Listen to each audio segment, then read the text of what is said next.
Hello and welcome to KennyRoy.com. I'm Kenny Roy. This is the Ask Video Mail for the week of April 22nd, 2013. Welcome to the site to the new members and welcome back to the old members.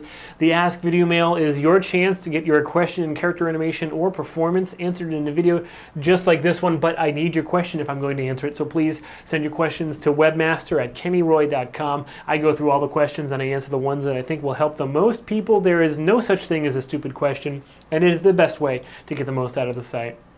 I have a little bit of a cold today, if you can't hear it in my voice, a little nasally. Apologize for that, but the show must go on. I can't let something like a virus keep me from giving you the content that you deserve. So here we are. It is a beautiful week. Collabs is getting close. Ooh, it's getting close. Just a little over a month to go before we all start on this amazing adventure together. Check out collabs.arconics.com if you don't know what the heck I'm talking about. And I think you'll be surprised. Not too many announcements. I'm trying to keep it down to just the bare bones this week because I don't want to lose my voice. We just don't know when that's going to happen. So I'm just going to talk, trying to get through the video, and if I'm not wheezing and whistling by the end of it, then I will consider that a good video. Did want to note though that the Ask Video Mail questions that I've been getting are some I get probably maybe one a day, I would say, you know, and 90% of them have been answered already. And if you just use the search function on this sidebar, you will see that you can find pretty much any Ask Video Mail by searching for the keywords. So if you are looking for thumbnailing, you can type in thumbnails, and if it's in the description of the Ask Video Mail, then it'll be there. So it's kind of a great tool to use if you want to get the most out of the site.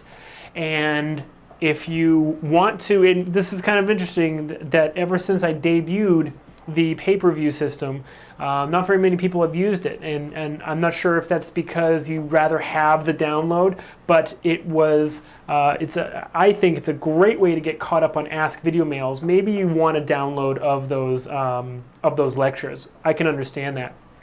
But if you want to get caught up on a video mail that's like 2 years old, and you don't want to buy the entire video mail pack, then I think it's $1.99, just $1.99. It's less than a Starbucks coffee. You can get the video mail in pay-per-view, which is really awesome. So it's a great way to get caught up on video mails that you missed, or to get your question answered, or to see a question that was asked before that's similar to your question. So go ahead and do a search. Check out all of the past content, and then ask your question. And please send in more questions. As you're probably aware from that little calculation that I did, 90% of them, if I get one a day, and 90% of them have already been asked, then what ends up happening is I actually sometimes struggle. I have to go back through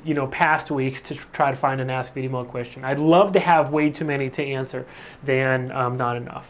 So please send in questions. And if you haven't, even if you're on a free trial, what a great idea to get the most out of the site on your free trials, to send a question my way. All right. So this week's question is a goodie. It has to do with well, of course, I mean, it's KennyRoy.com, so you know I'm going to make it a little bit about workflow. You know I am. But it's a nice, again, it's a great blend between that technical and artistic. So it's the exact kind of question that I like to answer. So let's take a look.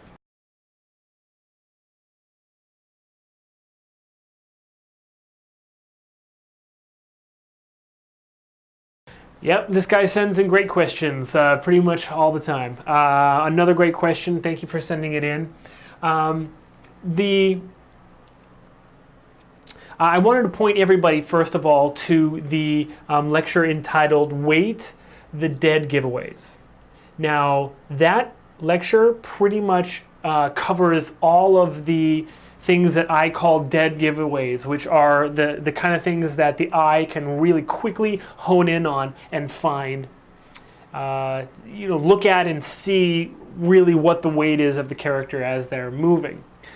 When you're doing a walk cycle of a human, I used a cat in that one. It's a little bit easier for me to do a quick quad walk than a character walk, so that's what I did. Quick quad walk. Also a very good lecture. Check it out in the store. But at any rate, so when we're talking about a walk cycle, how to go about adding weight, this is my workflow.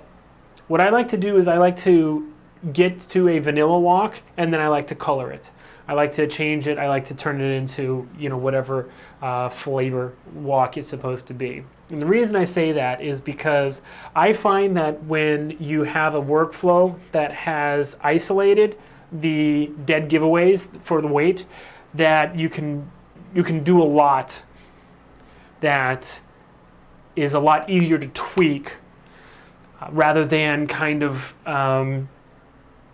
what I call with my clients baking bread. Like, for instance, I'll get a phone call and the client will say like, hey, can we change this, this, and this? And I'll tell them, like, we've actually baked bread on that. Meaning, like, you can't put bread in a freezer and it turns back into flour and water and yeast and an egg and whatever, right? You can't do that. So I feel like a lot of the things that maybe you would put into an animation that is supposed to be really heavy would be baking bread on those keyframes or those curves. I find it's easier to go a little bit more vanilla. Not totally vanilla, to be honest, not totally vanilla. You can't do, normally the timing choice is the first choice that you need to make. And that is in my my lecture on walk cycles. So normally the timing does need to be ironed out before you start your walk cycle. But everything past that can be fairly vanilla, and then you can look at these things knowing what you know about weight and about inertia and the body and push it. So I decided to get out the male walk cycle that I did in the male and female walk cycles lecture, and I'm just going to show you at this point, because I got this to the point. This animation is pretty much at the exact point when I would start adding and changing and working with that coloring of it. Okay, so adding weight and distribution and all that kind of that stuff. So why don't we take a look at a few things, and I'm going to show you just a few things that I would throw onto this walk cycle, and really what it means as, in terms of our understanding of the body, anatomy, and weight. Okay, check it out. All right, so I've just imported 2 copies basically of the exact same walk cycle, and like I said, what we first would probably do is work out the timing. Now, if somebody is moving slower, just in general, that means that they are heavier. So we can do that. I'm just going to take all of these keys and I'm going to multiply them by, let's say, 1.5. Multiply equals 1.5. Okay. Now 1.5 times 20 is 30. So this should still work. I'm not going to be able to look at this guy anymore. So that, I mean, that's obviously the first thing, but that's an easy thing. Let's start down here with the legs. All right. Now the legs, this is an interesting thing. And I'm going to keep everything, just by the way, I'm not going to snap everything, okay? Why? Because I had some values that were on non-integer, that have landed, sorry, on non-integer frames. Like this is on 31.5.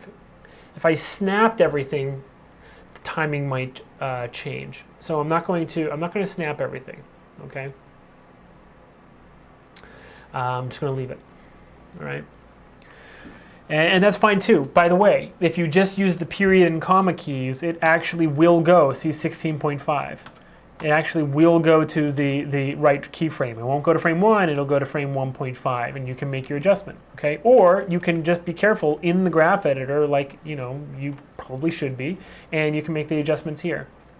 So the first thing I'm going to change is the arc of the leg. If this is a really heavy guy, how is that leg arc going to look? And I just want to point this out. We like to have a little bit of a stomping walk. That curve could be a little bit cleaned up, but we like to have a little bit of a stomping walk with a man. Okay, a little bit more than a woman, right? A woman, we like her to extend her leg and kind of like pivot onto it. But if you see here, the leg, actually the foot, it reaches its highest point, its apex, very close to the beginning of when it lifts off the ground. It basically comes up and then gets pointed down. But that, and even though there's a fast in right here, this is a very telling curve. It tells our eye something very specific, okay? Whereas instead, if we make this, and I'm going to make this change in the graph editor, okay? Instead, if the character, instead of lifting his foot up off the ground as high as it's going to go right off the bat, if rather it goes all the way up to that point, let me delete this, all the way up to that point and has an even bigger fast in, then that kind of shows us that he's kind of lifting it off the ground. Does that make sense? It takes a long time to build that speed. You see that? So this is it's a very subtle change, but it's actually a very important change when we're talking about how the eye really sees the weight happening. Okay, and it actually plants across this final frame here, and that's fine too. All right, I'm going to make this a weighted key, and I'm going to break this, and I'm going to make it even faster in, and I'm going to make it a little bit higher. Let's go to this keyframe and just find it and just play with the height. Okay. All right. Now, you remember probably from the weight dead giveaways lecture that the bigger the muscle is, the harder time it has. It's a trade-off between power and endurance. Okay, so a small muscle, like the muscles in your fingers, have a lot of endurance in terms of like posing. So like when you're doing a moving hold, or when you like make a fist, if I'm asked to hold my hand out for 10 minutes, my shoulder is going to like fall off. It's going to get so tired very quickly.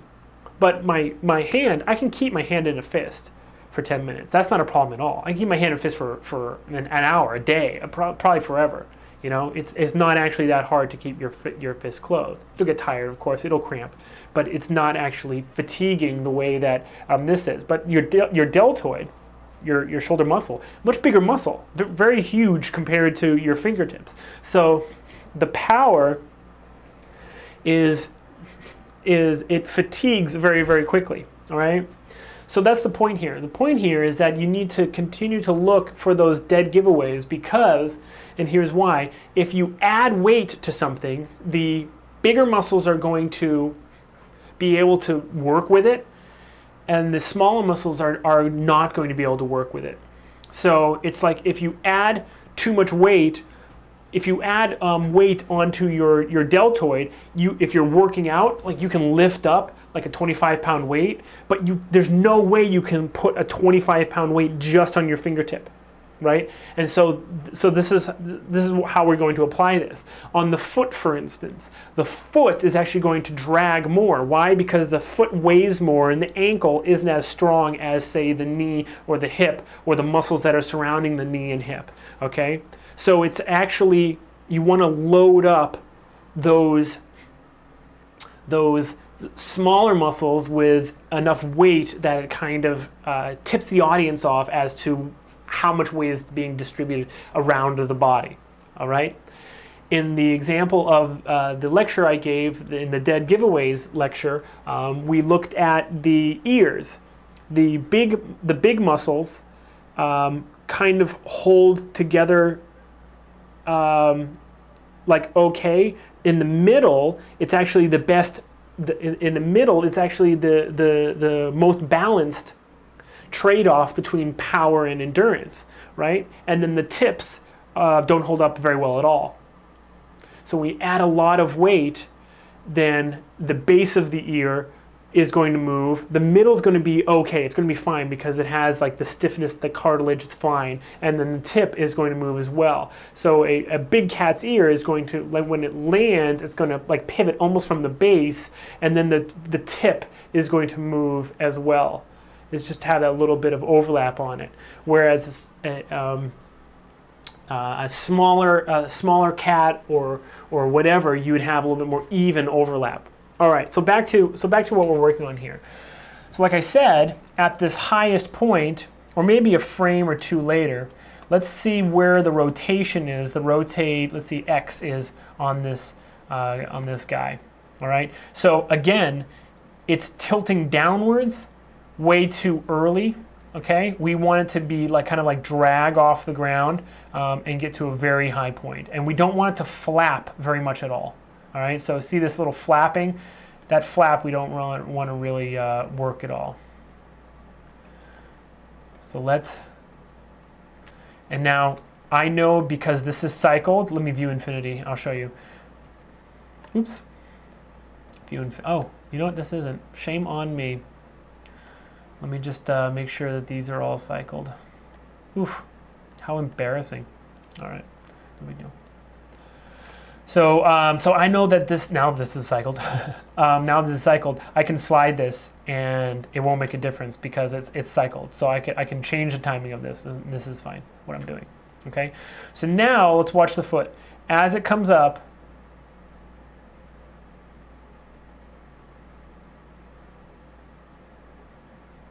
all right, and that toe roll,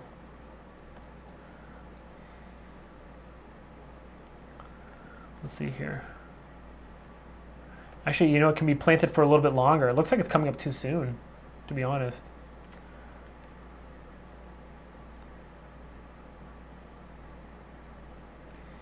And where's that toe roll? What are they calling this? What is the foot roll?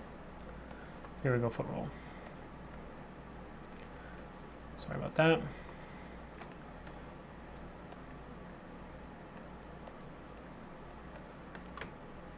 It's going to be a little bit later too.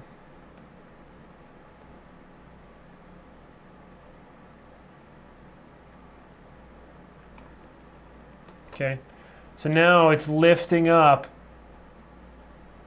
and it's basically stomping. So, not sure if you can see that. In fact, we actually don't even need as much toe roll, or sorry, foot roll as really we're getting. This is almost too much. Probably it is too much.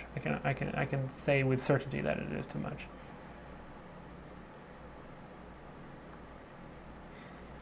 We can also try to experiment with the rotate of the foot and see if when it comes directly off, if that weight almost makes the ankle kind of like buckle like right off the bat. So we have a very quick but plateaued rotation right here on that heel.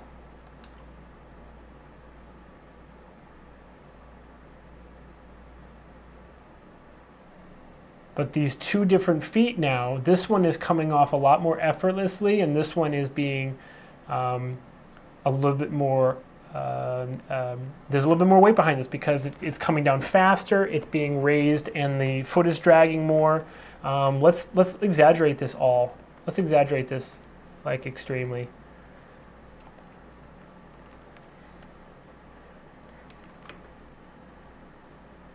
Like this. Let's go all the way up here.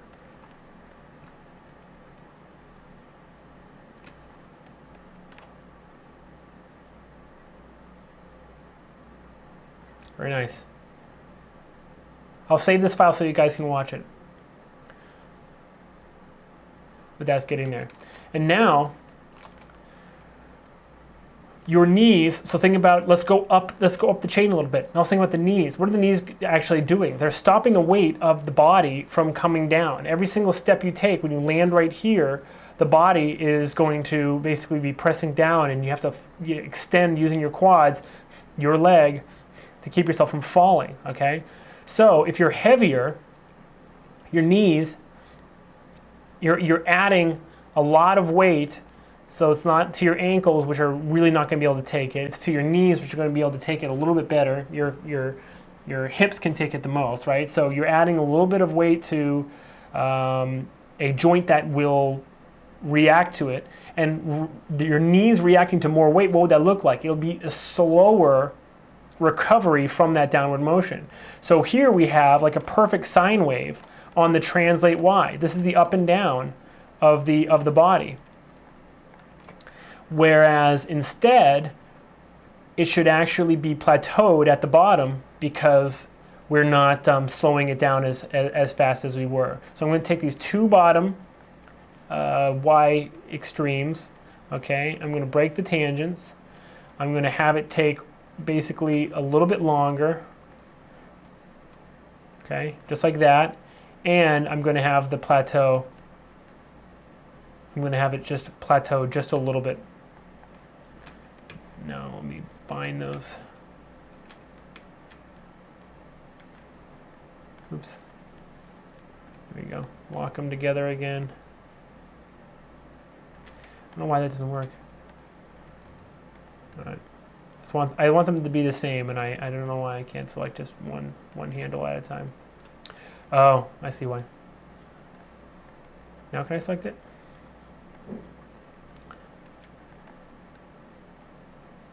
There we go.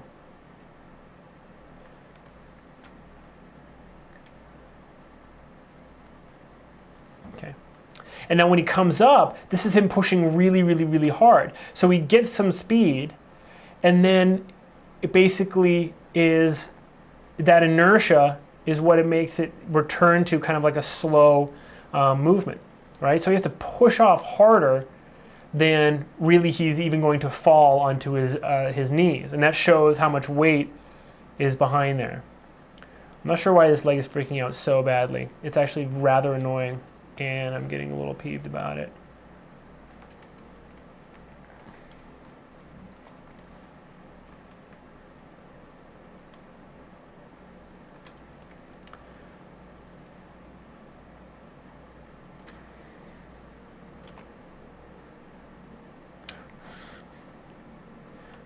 Anyway, let's just look at it from this side.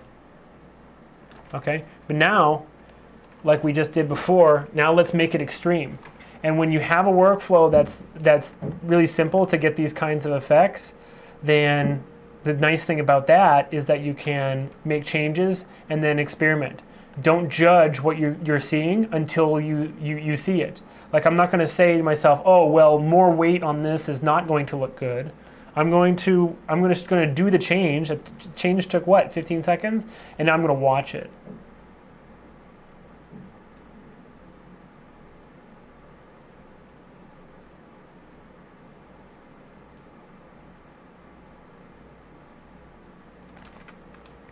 Okay, well, let's do more. Let's do more. I don't know. See, I just went nuts. All right, so now the problem is that he's rising too much now. It's unbelievable that he's rising that much. So, so that was too much.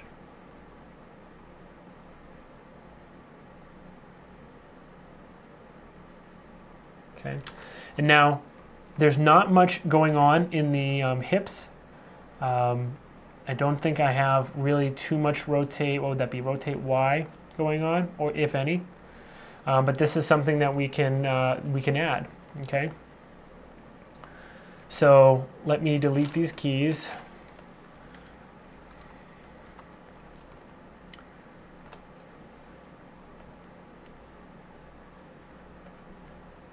Set a key selected, grab rotate Y.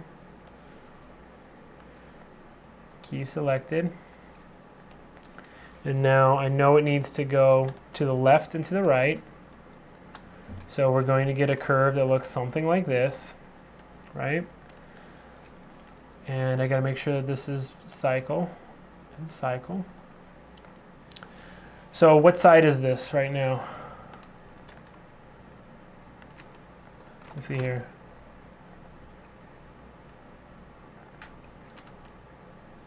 Oh, this is rotate Y. I'm sure you guys were like screaming through the rotate Z. This is the side to side. Okay, cool. So again, your hips are not going to be able to take this kind of impact, right? So they're going to stay and then they're going to break quickly, all right? So it's going to be a lot more plateaued, okay? It's that simple. It's going to be a lot more plateaued because the weight is going to break, you know, where that hip is, all right? And then we just need to retime this. So let me see. So the foot just places, I guess, on frame 1. So the hips need to break sooner. So which way is this? Okay, so this is the right way. So it's like right here. So just retime the hips to start breaking.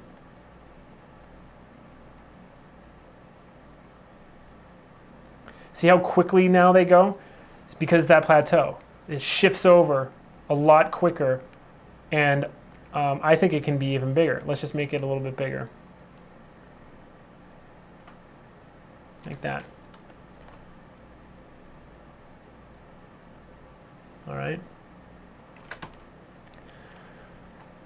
So that's a little bit, that's just a little bit of the workflow, a little bit of how you go through the rig and you decide basically based on what is the new weight going to do to this joint. And if it's a small joint, then it's going to completely demolish it. If it's a medium-sized joint, then there's a little bit of that balance of strength and endurance, and it's going to be okay.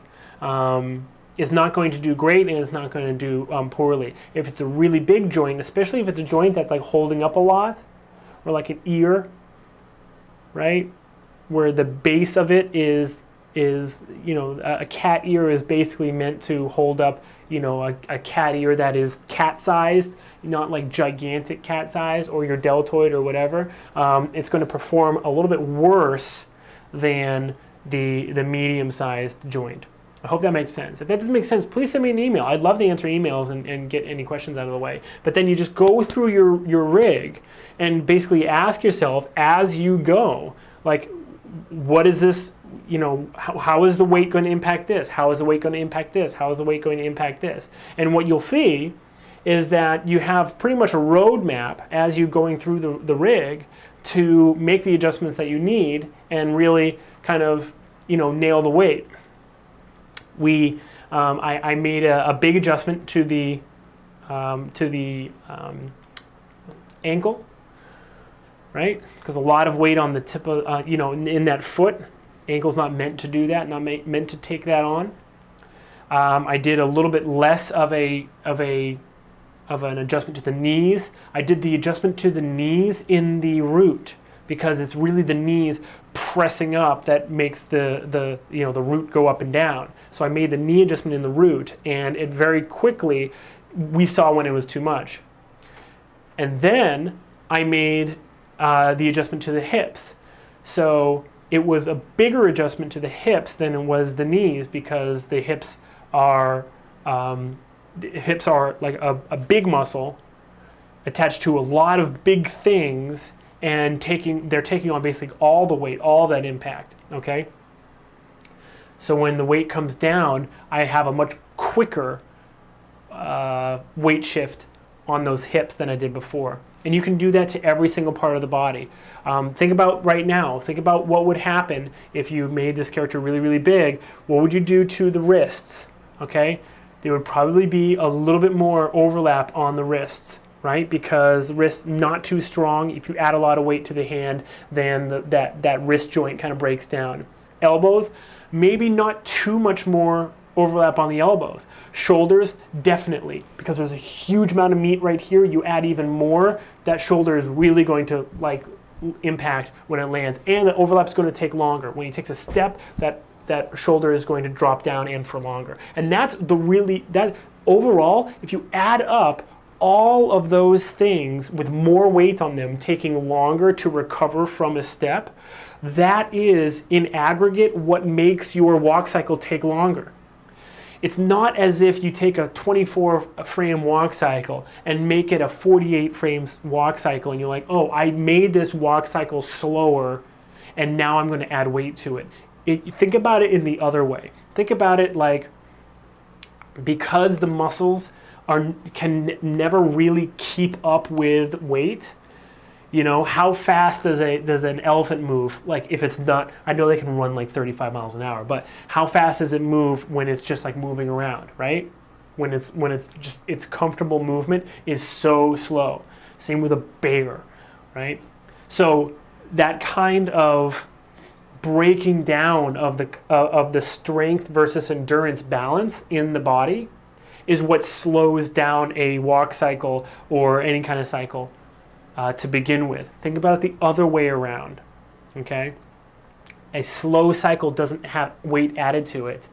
It's, you can bet that because of the recovery, like just like landing on that foot, and then the ankle and the knee and the hips having to flex and push that weight back up just takes longer.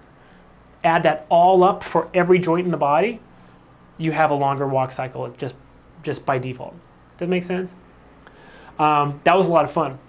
I'll save that my file so you guys can check it out. You just need to download the Morpheus rig. It is in the download section. I think it's not available online at Josh Burton's website, which makes sense because he's releasing Morpheus 2.0. But Morpheus 1.0 is free for commercial use, so I have it here on kennyroy.com in the download section, so you can check it out. Okay? Thanks a lot for your question. Please send more. Send them to webmaster@kennyroy.com. Look forward to seeing your questions. Good luck with your animation. And as always, rock on.